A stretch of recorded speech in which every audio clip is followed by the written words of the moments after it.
Hare Nama Hare Nama eva kevalam Kalo nasteva nasteva nasteva gatiranyata Hare Nama Hare Nama eva kevalam Kalo nasteva nasteva nasteva gatiranyata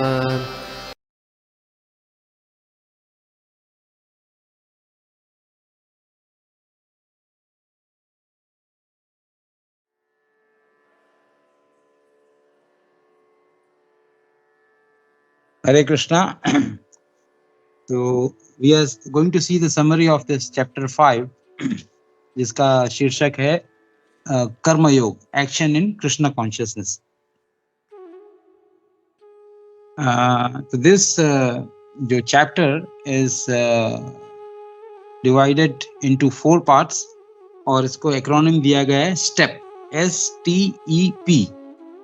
तो S stands for stay in the world और ये है श्लोक संख्या 1 से लेके 12 तक. और उसके बाद में आता है T stands for 3 doers.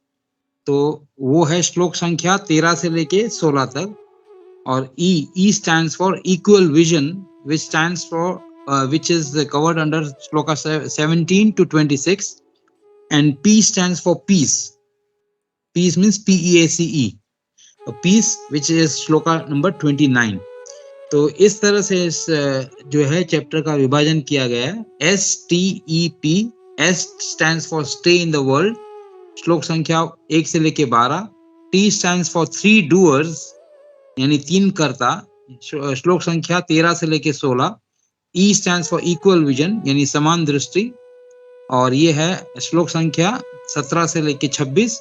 और P stands for peace, यानी शांति, ये है श्लोक संख्या 29. तो अभी जो ये S यानी स्टेप, तो उसमें अर्जुन जो है अभी भी भ्रमित है. ये जो श्लोक संख्या 1 से लेके 12 के अंदर जो बताया गया है उसको संक्षेप में बताया गया. S यानी स्टेप, जो इसके अंदर बता रहा है S stands for stay in the world. तो अर्जुन अभी भी भ्रमित है. कृष्णा के चैप्टर 3 में व्याख्या के बाद भी अर्जुन मानते हैं कि कर्म और त्याग 2 अलग पथ हैं. तो कृष्ण यहाँ स्पष्ट करते हैं कि जो व्यक्ति आध्यात्मिक चेतना में काम करता है वह स्वतः ही त्याग के मंच पर पहुंच जाता है. और यदि कोई धर्म के संलग्न होकर अपने कर्मों के फल को भगवान को भेंट करता है और उसका लक्ष्य परम सत्य से हटता नहीं, तो ऐसा कार्य जो है, ऐसा कर्म जो है, जो पूजा कहलाता है. अधिकांश लोगों के लिए त्याग समय से पहले जो है हानिकारक होता है. जब भी मतलब समय आया नहीं, उससे पहले उनको जो है त्याग करना है, बाद में देखो तो फिर उनका पथ भ्रष्ट होता है. तो इस प्रकार कर्म योग का मार्ग आध्यात्मिकता का एक प्रगति साधन प्रदान करता है. दुनिया में रहकर आध्यात्मिक प्रगति करना कमल के, फिर वहां पर एग्जाम्पल आता है कि कमल के पत्ते की तरह जो चारों ओर पानी से घिरा होने के बाद भी सूखा रहता है. तो यहाँ पर मतलब जो है stay in the world but of the world, यानी आप पानी में रहते हुए भी कैसे सूखा रह सकते हो, तो यहाँ पर उदाहरण दिया गया है. This is covered under stay in the world, श्लोक संख्या 1 से लेके 12 तक. उसके बाद में आता है टी स्टैंड्स फॉर, मतलब जो है जिसमें 3 डूअर्स. तो कृष्णा यहाँ पर बताते हैं श्लोक संख्या 13 से लेके 16 तक के अंदर कृष्ण बताते हैं कि जो किसी भी गतिविधि में 3 कर्ता हैं, वो है आत्मा, परमात्मा और भौतिक प्रकृति. तो इनके बारे में जो है कृष्ण बताते हैं. ये श्लोक संख्या 13 से लेके 16 तक. उसके बाद में आता है इक्वल विजन. तो इक्वल विजन ही समान दृष्टि, ये है श्लोक संख्या 17 से लेके 26. क्योंकि परमात्मा हर जीव में वास करते हैं, इसलिए उन्नत जो आत्मवादी होते हैं वो हर जीव को भगवान के मंदिर के रूप में देखते हैं. इस प्रकार हर जीव को सम्मान दिया जाता है, उनको जो है रिस्पेक्ट दिया जाता है. अलग शरीर देह भिन्न प्रकार के गुणों के अनुसार जो उत्पन्न होते हैं और अपने कर्मों के अनुसार जो है मगर उन्नत जो आत्मवादी होते हैं वो उन सबों को आध्यात्मिक आध्यात्मिक गुण के हिसाब से देखते हैं। तो ये बताया गया है इक्वल विजन के अंदर। और यहाँ पर एक श्लोक आता है, मैं बाद में इसके बारे में चर्चा करते हैं। और उसके बाद में आता है पी स्टैंड्स फॉर पीस, जो श्लोक संख्या 29 में बताया गया है। तो ये चैप्टर हमारे इस संसार जो कि मतलब स्थायी प्रकृति का है, यानी उस पर जोर देता है। हम इस दुनिया में खाली हाथ आते हैं और खाली हाथ जाते हैं।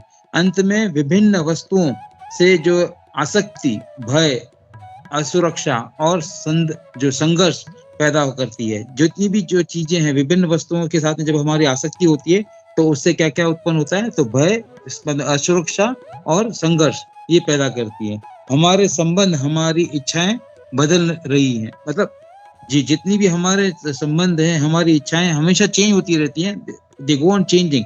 तो दिलचस्प बात यह है कि आंतरिक शांति से बाहरी शांति प्राप्त होगी, यानी अंदर की जो शांति है, अगर हम अंदर से अंदर अपने हमारे अंदर जो शांति हमको जब मिलेगी तो आसपास में जितनी भी चीजें हैं वो शांत लगेगी। अगर हमारे अंदर ही जो है कुछ असमंजस है, कुछ तकलीफें हैं, कुछ जो कंफ्यूजन्स हैं, तो हमको आसपास की दुनिया के अंदर कभी भी जो है रस नहीं आएगा, रास नहीं आएगा। तो बाहर अगर आपको शांति चाहिए तो हम आपके अंदर जो है शांति को उत्पन्न कीजिए। तो इस तरह से ये जो चैप्टर संपन्न होता है। STEP, S stands for stay in the world of the world, जो है श्लोक संख्या 1 से लेके 12। उसके बाद में T stands for 3 doers, 13 से लेके 16। E stands for equal vision, 17 to 26, and P stands for peace, श्लोक नंबर 29।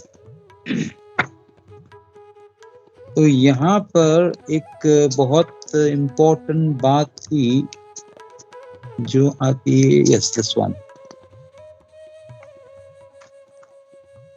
तो इसमें श्लोक संख्या जो 5.7 है वो बहुत ही महत्वपूर्ण श्लोक है, जिसके अंदर जिसका मैं जरा थोड़ी डिटेल्स में बताना चाहता हूँ। तो qualities of a person who lives in the world but of the world, जैसे मैंने पहले बताया कि वो आदमी कैसे रहता है। तो Bhagavad Gita 5.7 tells that 3 things and you can live anywhere, what are these things. तो 3 चीजें जो है आपको करनी है, जिसकी वजह से आप जो है दुनिया के किसी भी जगह पर किसी भी स्थिति में आप रह सकते हो। तो 3 चीजें अपने आप को करनी है, उन 3 चीजों के अंदर हमको निपुण होना है। तो हमको बनना है विशुद्ध आत्मा, विजित आत्मा और जितेंद्रिय। तो विशुद्ध आत्मा कैसे बना जा सकता है, तो बोला विशुद्ध आत्मा बनने के लिए आपको आपका इंटेलिजेंस, आपकी बुद्धि को तीव्र करना पड़ेगा। तो how you can make the बुद्धि तीव्र, how can make the intelligence sharper, तो बोलते हैं that you can do it with the by going through the scriptures in details. यानी आपको रीड नहीं करना है, आपको स्टडी करना है। तो आपको स्क्रिप्चर्स जो है वो स्टडी करोगे और ध्यानपूर्वक स्टडी करोगे तो आप जो है विशुद्ध आत्मा हो जाओगे, यानी आपका इंटेलिजेंस शार्प हो जाएगा। यानी विशुद्ध आत्मा का मतलब क्या है कि इसको आपको इंटेलिजेंस को शार्प करना है। उसके बाद मतलब है विजित आत्मा। विजित आत्मा यानी कि कंट्रोल ऑन आवर सेल्स, यानी हमारी जो भी हमारे अंदर अवगुण है, हमारे अंदर जो भी कामनाएं हैं, जो उनको सबको हमको कंट्रोल करना है। तो वो कैसे कंट्रोल कर सकते हैं, तो विजित आत्मा को मतलब विजित आत्मा बनने के लिए आपको जो है आपके मन को कंट्रोल करना पड़ेगा। तो वो उसको जिसका उदाहरण दिया जाता है कि अगर आपको मतलब आप कहीं पर जाते हो तो आप फॉर एग्जांपल जितने भी डॉक्टर्स हैं अभी ये पेंडेमिक के टाइम पे जब जाते हैं तो दूसरों को ट्रीटमेंट करने के लिए, तो वो अपने आप पहले वैक्सीनेशन लेते हैं। वो वैक्सीनेशन लेने के बाद में वो जाते हैं वहां पर ताकि उनके ऊपर जो है हमला न हो, तो अपने आप को सुरक्षित करते हैं। तो उसी तरह अगर हमको जो है क्या बनना पड़ेगा, तो यहाँ पर बताया था हमको विजित आत्मा बनना पड़ेगा। विजित आत्मा बनने के लिए हमको हमारे माइंड को कंट्रोल करना पड़ेगा।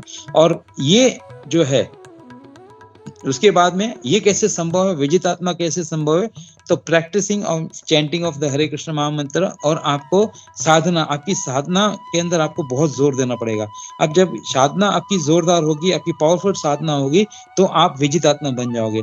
उसके बाद में क्या हो जाएगा, जब आपने प्रयास किया है अपनी जो माइंड को कंट्रोल करने के लिए, तो आप उसको माइंड को कंट्रोल करने का प्रयास करते रहोगे सतत साधना के द्वारा।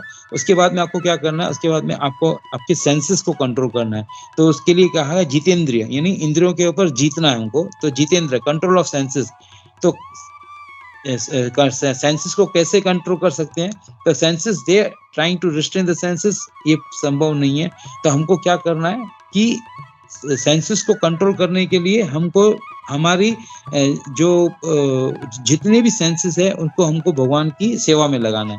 तो ऐसा करने से हमारी जो और ऐसा कैसे संभव है, अपनी इंद्रियों को कैसे मतलब जो है हम लोग भगवान की सेवा में लगा सकते हैं, यानी ये सेवा के द्वारा।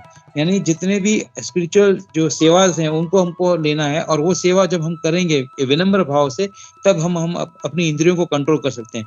तो इसका भी रिवर्स में ऐसे हो जाएगा कि आपने सेवा की तो आपकी इंद्रिया कंट्रोल हो गई, आपकी इंद्रिया कंट्रोल हो गई तो और उसके साथ में आपकी साधना जो है घनिष्ठ हो गई, साधना कंट्रोल हो गई, साधना स्ट्रांग हो गई। तो जैसे साधना स्ट्रांग हो गई तो आप विजित आत्मा बन गए, और विजित आत्मा बनने के बाद में और आपने शास्त्रों का अध्ययन किया तो आप जो है विशुद्ध आत्मा बन जाओगे। और ऊपर से अगर नीचे जाएंगे तो आपने अगर शास्त्रों का अध्ययन किया तो आप जो है विशुद्ध आत्मा बन जाओगे, और शास्त्रों से आपको ज्ञान मिलेगा कि आपको साधना कैसे करनी है, और साधना करने से आप जो है आपकी जो इंद्रियों को कंट्रोल हो जाएगा। तो इधर वेज यू स्टार्ट फ्रॉम विशुद्ध आत्मा टू जितेंद्रिय, और जितेंद्रिय टू विशुद्ध आत्मा, दिस इज द प्रोसेस। तो ये एक जो मेन क्रक्स है इस चैप्टर के अंदर, वो लेक्चर्स में सुना था तो वो आपके साथ में शेयर किया। हरे कृष्णा।